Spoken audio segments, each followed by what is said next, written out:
So my name's Ajia Mae Moon, and I'm from Vancouver, BC. And I've done lots of traveling over the last 5 years. And it's been very interesting to see how just, a 5-hour, 10-hour flight can change absolutely everything about medical marijuana or marijuana itself. And I wasn't very keen on actually doing the research, which has been problematic in the last few years. And I found some very intense anti-cannabis laws during my adventures. I want to say that specifically South Korea and Indonesia are probably the most problematic choices that I had decided to go on for an adventure. So your first step to traveling safely as a medical marijuana patient is do your research, which was something I did unfortunately not do in a couple events, and luckily I made through it, but it was definitely dangerous. My adventures through South Korea, they're able to do a hair sample without a warrant or any kind of provocation. It's just because they feel like it. And having marijuana in your hair follicles, even for as long as before you got to the country, is considered possession. And if there's multiple rings, then you're going to go in for hard time, hard labor to be rehabilitated, which is pretty frightening, and I didn't realize until I had been there for 2 days. They monitor a lot of your internet use, your telephone use. I started getting warnings. Of course, I don't speak Korean, nor do I read it. So I was getting messages in my inbox letting me know that certain things were being blocked due to the content being prohibited within the country, and it definitely was problematic. I apologize, I'm cutting out here. Also, on my adventure to Indonesia, it was even more problematic. For possession was about 15 years in prison. Like a half joint could land you there for quite some time. I didn't smoke any marijuana in those particular countries out of fear of what might actually happen to me. This one's worse? That was fine. Okay, we just had a bit of a glitch. Oh, it's because they're recording it. Ah, fair enough. Huh? Testing. There we go. We're back on again. Oh, that's all right. So during those 2 particular adventures, I chose not to use any marijuana whatsoever. Just asking about marijuana in South Korea, people would cringe, death penalty, basically, for trafficking marijuana there. It was, it's kind of like a 1 strike, you're out. You don't even get 3 strikes. That's it. You've been trafficking, you're done. Same with Indonesia. I was actually there during the Bali 9 trials, the very end of it. And it was quite interesting to see a lot of people be very upset, locals as well as travelers that were coming in. That's very different for me because I come from an area where everyone and their dog is smoking weed outside. The police don't do anything.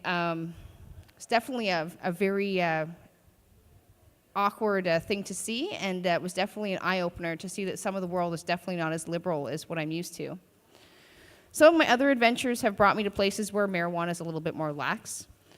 In America, which is quite interesting, they have no federal program except for this few selected people that have been grandfathered in to get this cool tin of marijuana, and they're all in pre-rolled joints, kind of prepared the way the Canadian government used to give us our federal weed.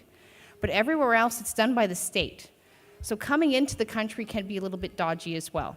If you admit to using marijuana or they find any kind of information on you about marijuana, they can deny you at the border and send you right home, which is very problematic. So I tend to turn off my Facebook. I make sure that my email is disabled. Unfortunately, some of my friends that will text me dodgy stuff are blocked temporarily till I get through the border. And somehow I've been able to make it through. But it's definitely a lot more marijuana friendly there, especially in the bigger states like Colorado. Washington State is very big. I've gone there quite a few times. Actually, I've got an article here about my adventures to Washington, and they have recreational marijuana, which is incredible. All you need to do is provide a piece of paper that says you're the right age with your driver's license, your picture ID, and they just serve you just like that. It's pretty incredible. But on one of my adventures, one of my friends in the other car admitted to smoking weed through the American border, and they banned them all from the States permanently, which is pretty out there. So you got to watch out when you go traveling, and you also have to be prepared as either a recreational user or a medical user that you could be sent back, that could be your last time visiting that place. And in some cases, it could mean that you're stuck there, especially in like the Korean circumstance. They can hold you there, and there's no way to get you back until you've served your time, which is terrifying. You know, I wouldn't, definitely now that I've done more research, I would not want to go and travel somewhere where they could just keep me for that amount of time, just based on what I've done in my past or abroad. In my adventures here, getting weed has actually been very complicated. It's certainly something you don't talk about at the border. I haven't been asked directly, but I'm under the impression that you can be sent back as well for admitting to recreational marijuana use, whether in your country or outside of it. But it's hard to find it, and then you come to Nimbin, right? And everybody has weed in Nimbin. That's really, really cool. Canada's a little different. You can kind of find weed in every major city without it being too, I guess the word is dodgy, you know? Go to Sydney, and the only place you can really get weed is King's Cross, and that was quite the adventure, trying to find marijuana in King's Cross. That was 2014. We were here doing that. I actually made a little video, and I was a little worried to post it on the internet due to the fact that that could definitely come back to haunt me sitting at the border trying to get back into this beautiful country.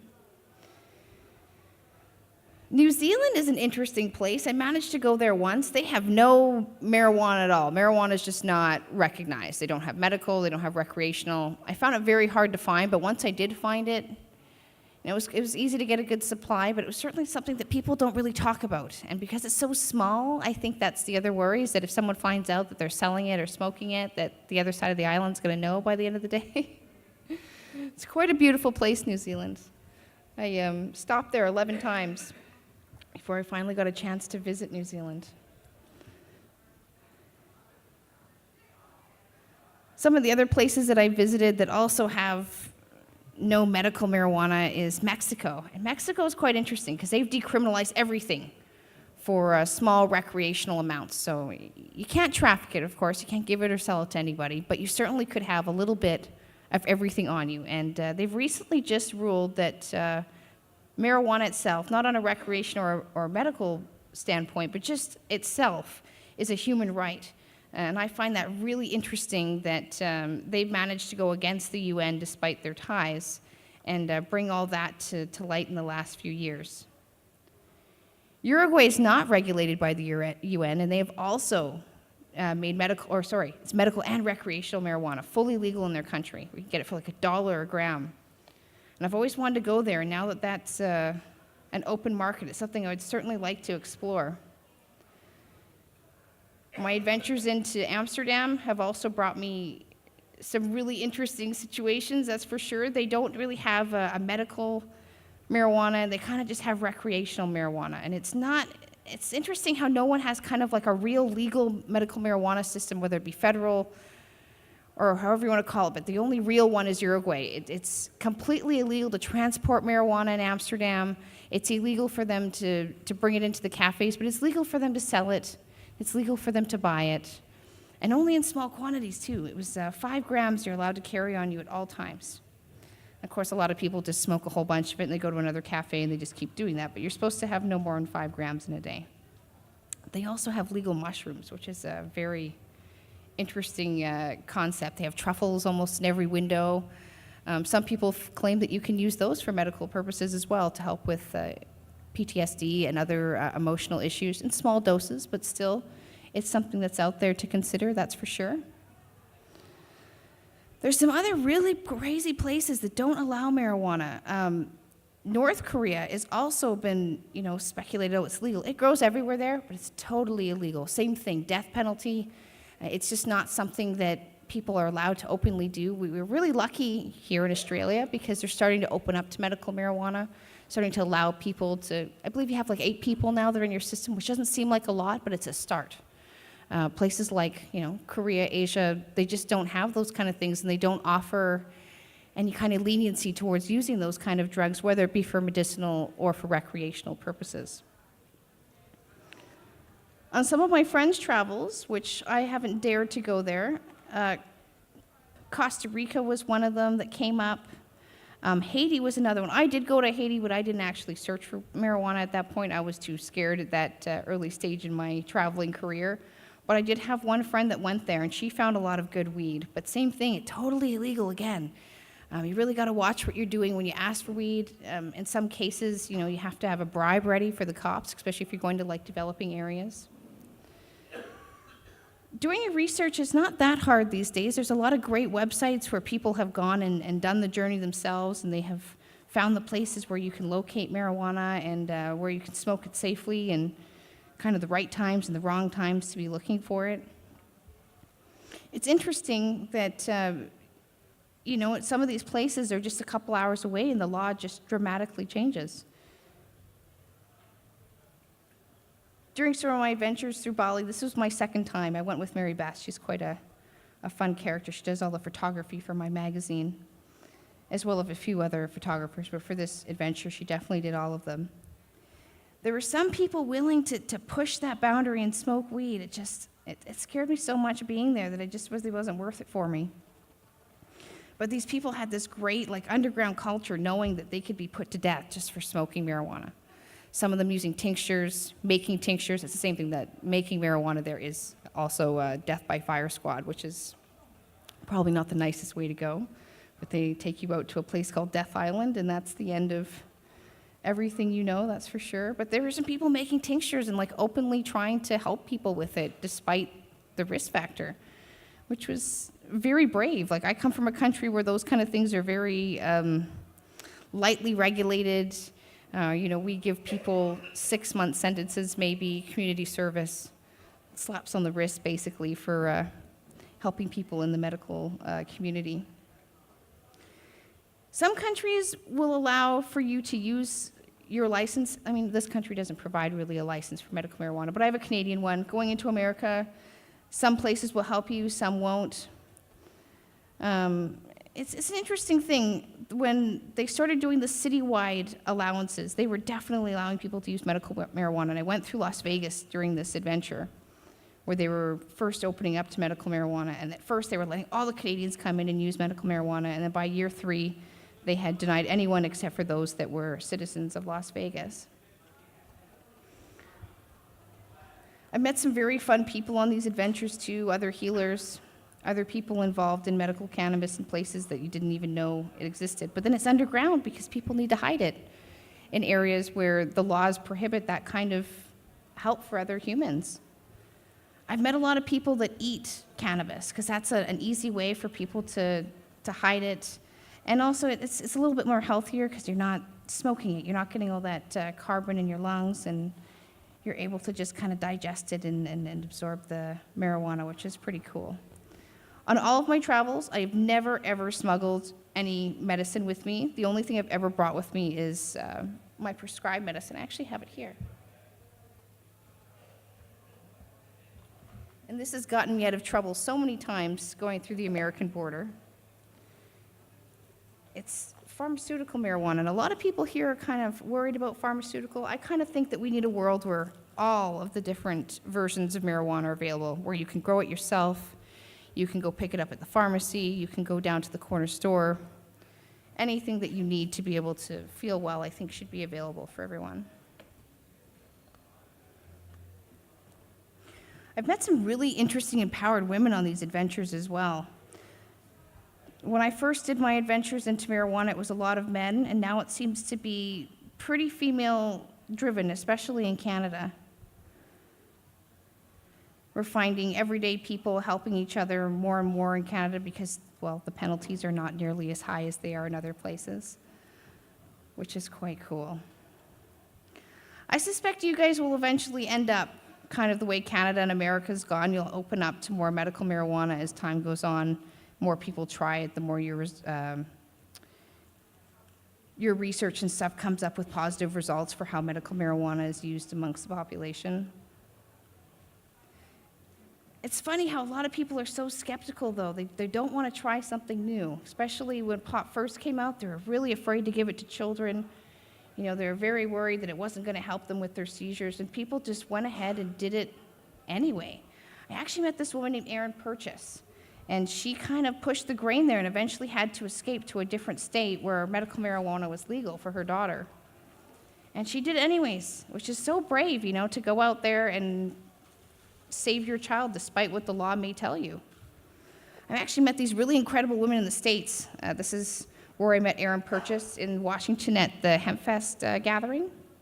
And these women were all trying to help end these life sentences for marijuana, which don't exist in Canada. It was quite cool that despite the potential risk factor of a life sentence, they were making tinctures and they were helping people and delivering weed to those who didn't have money and needed the help. One of these guys, actually, his name is Jeff Mazansky, and they managed to get him out of his life sentence, which is incredible. It's like the first time in the history of America where we've let a lifer go. And our friends here helped, which was quite cool to see that happen. He's now enjoying medical marijuana in the state that he resides in. I'm actually going to see him this year at Hempfest again. Some of these stories here are in my book that I have in front of me. It's called 12 High Chicks. That's kind of what started this book, was just traveling and acquiring medical marijuana and recreational marijuana, for that matter, on our adventures.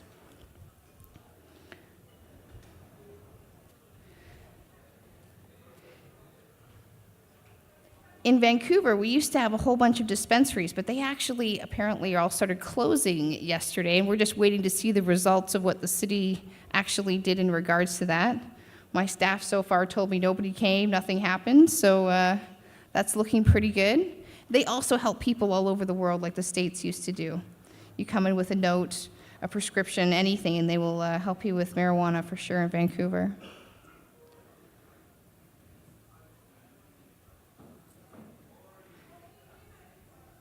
So do any of you guys have any questions about medical marijuana, or any places you want to go, or maybe some of the recipes I may know, or anything like that? Recipes? Do you want to come grab this from me?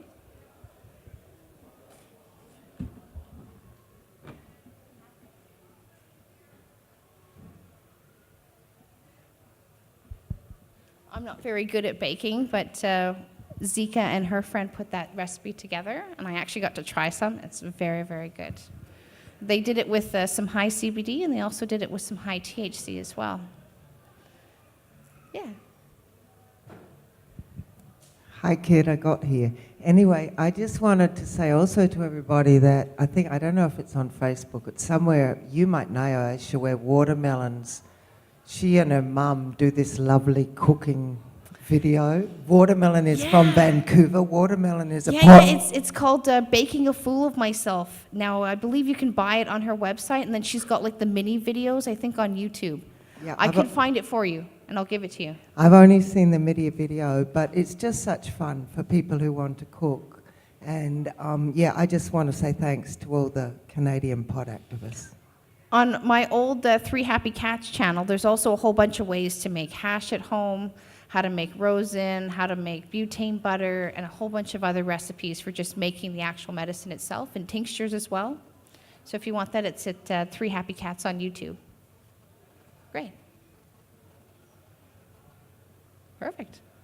It seems to be. Hi. Wait for the mic. Oh, you can keep it. Yeah. Inside these capsules, the Nabalone, it's a synthesized marijuana that's made in a laboratory. And in Canada, I'm going to have to say probably 100,000 people are prescribed synthesized marijuana. It's very open there. A lot of people have federal medical marijuana licenses, which I have. We recently just won an injunction, actually, to grow our own marijuana at home. So in the next 6 months, Canadians will be able to grow marijuana at home again, which is super amazing. Yeah, exactly. They're actually trying to take that right away from us. It was really, really hard to bounce back, and after a lot of fundraising, we finally won in court against the government, which was just crazy. And we're all getting our gardens back, and hopefully the new program will have some sort of mesh between both programs so people can get it in any way that they need. Hey, Asia, welcome back. Thanks. Thanks for your talk. I was wondering whether you could maybe tell us a little bit about your story, about, if that's okay, About how I got to medical marijuana? Yeah. Oh, geez, that's quite a long story, but Oh, well, absolutely. you can, we've got some time, haven't we? So I was born with really severe in-toeing. I was not able to walk. My legs were twisted to the point where my feet were pointing backwards. It was twisted from my feet all the way up to my lower spine.